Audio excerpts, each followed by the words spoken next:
Assalamualaikum warahmatullahi wabarakatuh. Perkenalkan, nama saya Walada Ulan Najha dengan NIM 2007026031 dari kelas Gizi 3B. Di sini saya akan mempresentasikan laporan food recall dan food record 2x24 jam. Latar belakang, survei konsumsi pangan merupakan salah satu metode yang digunakan dalam penilaian status gizi. Selain itu, survei konsumsi pangan juga dapat digunakan untuk mengetahui kebiasaan makan dan tingkat kecukupan gizi, serta faktor-faktor yang mungkin mempengaruhi konsumsi pangan tersebut. Untuk menentukan tingkat kecukupan gizi seseorang maupun kelompok masyarakat dapat diperoleh dengan menggunakan survei konsumsi pangan. Penilaian survei konsumsi pangan ini terbagi menjadi dua macam. Cara yang pertama bisa menggunakan uji kualitatif atau kuantitatif. Penilaian asupan secara kualitatif contohnya seperti food frequency, dietary history, metode telepon, dan food list. Sedangkan untuk penilaian konsumsi asupan secara kuantitatif yaitu menggunakan metode food recall dan food record untuk mengukur jumlah konsumsi makanan setelah 2x24 jam. Dengan meningkatkan hari pengukuran perkiraan kuantitatif terhadap kebiasaan asupan makanan yang dapat diperoleh. Selain model survei konsumsi pangan dengan tujuan mengenai status gizi mikroresponden, sering ditambahkan dengan uji klinis dan uji laboratorium seperti kadar hemoglobin darah ataupun serum darah, sehingga informasi yang dihasilkan lebih akurat, namun cara ini kurang praktis dan membutuhkan biaya yang mahal. Solusinya bisa dengan menggunakan metode food recall maupun food record yang lebih mudah dan ekonomis. Pada metode penelitian ini yang menggunakan food recall dan food record terdapat beberapa perbedaan yang bermakna. Jumlah asupan energi antara metode food record dan multi-type food recall selama 2x24 jam yang akan dilakukan. Dari hasil pengukuran dengan metode food recall dan food record selama 2x24 jam, jumlah asupan energi responden sangat bervariasi. Jumlah total rata-rata asupan energi yang diperoleh dari beberapa responden semuanya menunjukkan perbedaan yang signifikan. Dilihat dari kedua metode tersebut yang memiliki keunggulan dan mempunyai reliabilitas lebih baik, yaitu metode food recall dibandingkan food recall. Tentunya ada beberapa alasan yang membuat metode food recall lebih baik daripada food recall.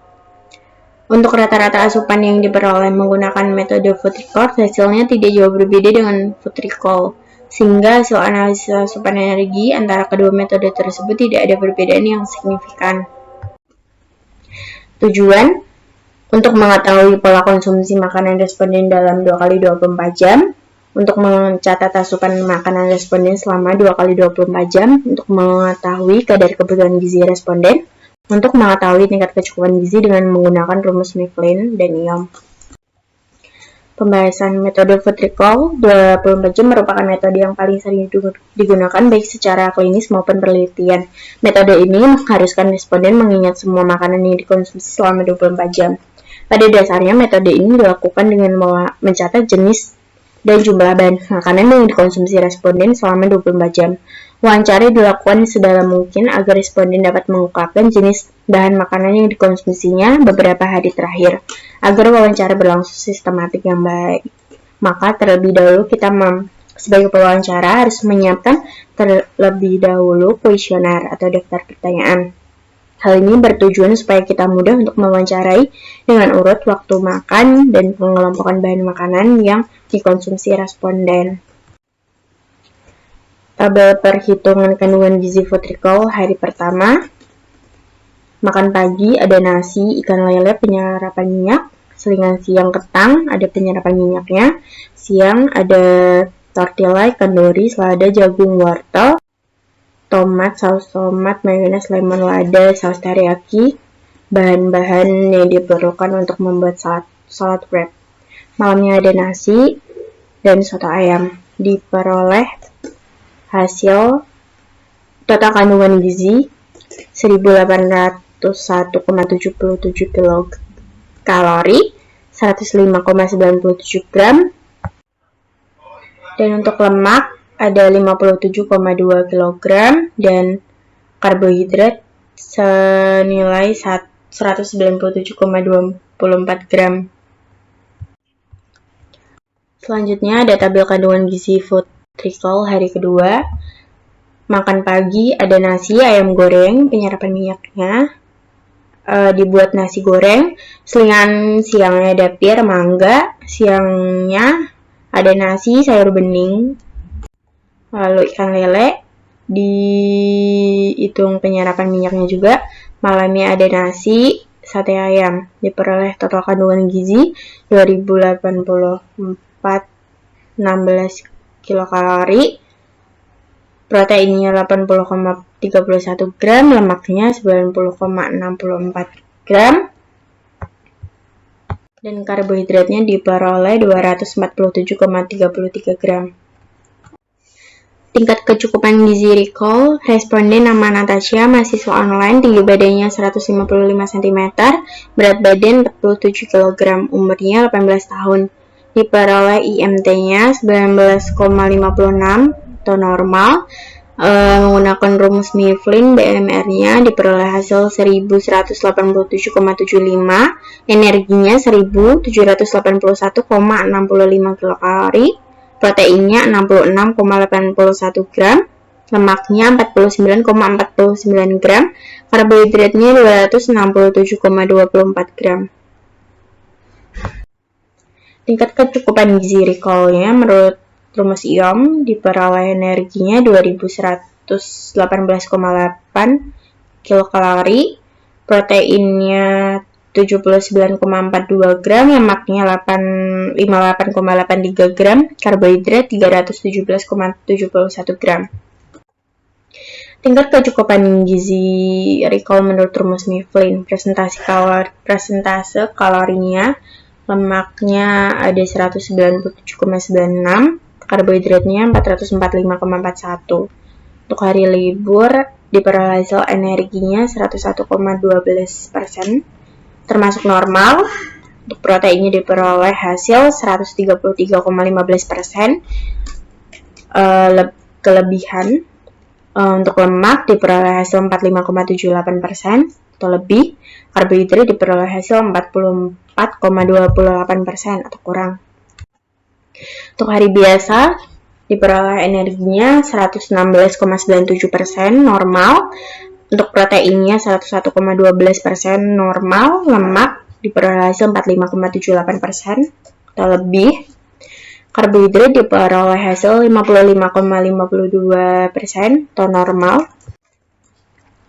Untuk tingkat kecukupan gizi recall menurut rumus IOM, presentasi kalorinya, lemak didapatkan hasil 235,34, karbohidrat 529,52. Untuk hari libur diperoleh hasil energinya 85% atau defisit tingkat ringan, protein 133,42% atau lebih, lemak 24,22% normal, karbohidrat 37,24% atau kurang. Tingkat kecukupan gizi recall menurut rumus IOM, hari biasa diperoleh energi 98,39% atau normal, proteinnya 101,12% atau normal, lemaknya 38,51% atau kurang, karbohidratnya 46,70% atau kurang. Pembahasan mengenai food record merupakan catatan responden mengenai jenis dan jumlah makanan dan minuman dalam satu periode, biasanya dilakukan 2 kali 24 jam, dilakukan dengan estimasi menggunakan ukuran rumah tangga atau URT. Estimasi food record, responden diminta mencatat semua makanan dan ukuran rumah tangga atau URT dalam jangka waktu tertentu, mendeskripsikan secara rinci semua makanan termasuk nama merek dan metode persiapan serta pembuatannya.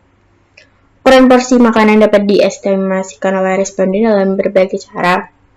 Standar URT dari gelas dan sendok sebaiknya digunakan, dilengkapi dengan pengukuran menggunakan menggaris untuk daging dan kue, serta perhitungan untuk telur dan potongan roti.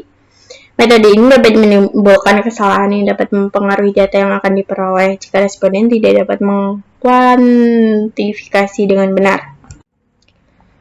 Untuk tabel kandungan gizi food record hari pertama, makan pagi ada mie instan ditambah sayur tomat. Lalu siang membuat salad wrap, bahan-bahannya ada tortilla, ikan dori, selada, jagung, wortel, tomat, saus tomat, mayones, ada lemon, lada, saus teriyaki, dibuat salad wrap. Lalu ada selingan sore yaitu scallop nugget ayam, penyerapan minyaknya. Lalu makan malam ada nasi, telur ayam, minyak goreng, dibikin telur ceplok atau telur goreng. Diperoleh total kandungan gizi 1332,78 kilokalori.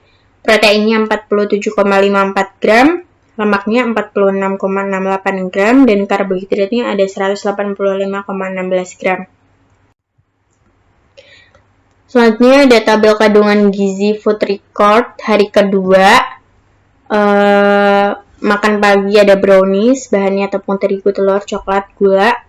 Lalu makan siangnya nasi, sosis, penyerapan minyak. Ada nugget dan penyerapan minyaknya. Makan malam ada nasi, ayam goreng Kentucky paha, dibikin ayam geprek. Lalu ada selingan malam, apel, jeruk.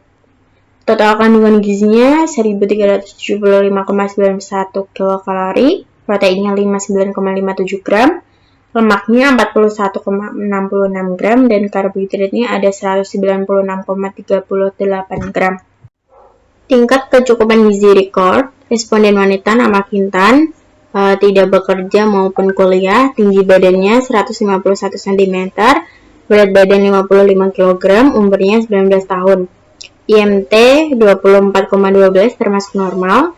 Perhitungan menggunakan rumus Mifflin, BMR-nya diperoleh hasil 1237,75, energinya 1856,62 kilokalori, proteinnya 69,62 gram, lemaknya 51,57 gram, karbohidratnya 278,49 gram. Menggunakan rumus ion diperoleh hasil energinya 2176,32 kilokalori, proteinnya 81,612 gram, lemaknya ada 60,45 gram, karbohidratnya diperoleh hasil 326,44 gram. Tingkat kecukupan gizi record menurut rumus Mifflin, persentase kalorinya, lemaknya ada 206,29, karbohidrat diperoleh hasil 464,15. Pada hari libur atau minggu, energinya diperoleh hasil 71,24% atau defisit tingkat sedang. Proteinnya diperoleh hasil 67,04% atau defisit berat, lemaknya 22,62% atau normal. Karbohidratnya diperoleh 40,59% atau kurang. Lalu pada hari biasa diperoleh energi 73,94% atau defisit tingkat sedang, proteinnya 85,56% atau defisit tingkat ringan, lalu ada lemaknya 20,19% atau normal, karbohidratnya ada 42,30% atau kurang. Untuk tingkat kecukupan gizi record menurut rumus ion, presentase kalorinya, lemaknya diperoleh hasil 241,81, karbohidratnya ada 544,8. Di hari libur diperoleh hasil energinya 60,77% atau defisit berat, proteinnya 59,85% atau defisit berat, lalu ada lemak diperoleh hasil 19,30% atau kurang, karbohidratnya diperoleh hasil 34,3% atau kurang. Untuk hari biasa, energinya diperoleh hasil 63,22% atau defisit berat, proteinnya 75%, atau defisit tingkat sedang, lemaknya 17,22% atau kurang, karbohidratnya 36,9% atau kurang. Pembahasan. Setelah dilakukan penelitian metode food recall dan food record 2 kali 24 jam, diperoleh hasil pada responden food recall dan food record aktivitas yang dijalaninya relatif sedang dan biasa saja. Walaupun dilakukan wawancara selama hari libur dan hari biasa, menurut responden aktivitasnya sama atau sama saja. Jadi untuk perhitungan gizi responden baik food recall maupun food record tidak akan dibagi dengan rata-rata. Untuk konsumsi makanan juga sama sekali tidak ada yang berbeda karena aktivitas responden food recall hanya di rumah dan tidak berpergian karena masa pandemi dan menjalani kuliah online. Dan untuk responden food record, responden tidak bekerja dan hanya memiliki aktivitas di rumah. Kesimpulannya, tingkat kecukupan gizi responden yang menggunakan metode food recall 2 kali 24 jam, yaitu Natasha, memiliki IMT yang normal, kebutuhan asupan energinya normal, asupan protein sudah tercukupi dengan normal, tetapi pada hari pertama memiliki kelebihan asupan protein, tetapi tidak begitu jelas perbedaannya dengan hari kedua. Asupan lemak responden berlebihan dan asupan karbohidrat responden cenderung kurang. Jadi responden memiliki energi yang normal, tetapi untuk asupan protein lemak terlalu berlebihan, sedangkan untuk asupan karbohidratnya kurang. Kebiasaan makan responden cenderung kurang teratur dan kurang suka mengkonsumsi sayuran. Responden diharapkan mengurangi asupan protein dan lemak, dan diharapkan responden lebih memperhatikan asupan karbohidratnya.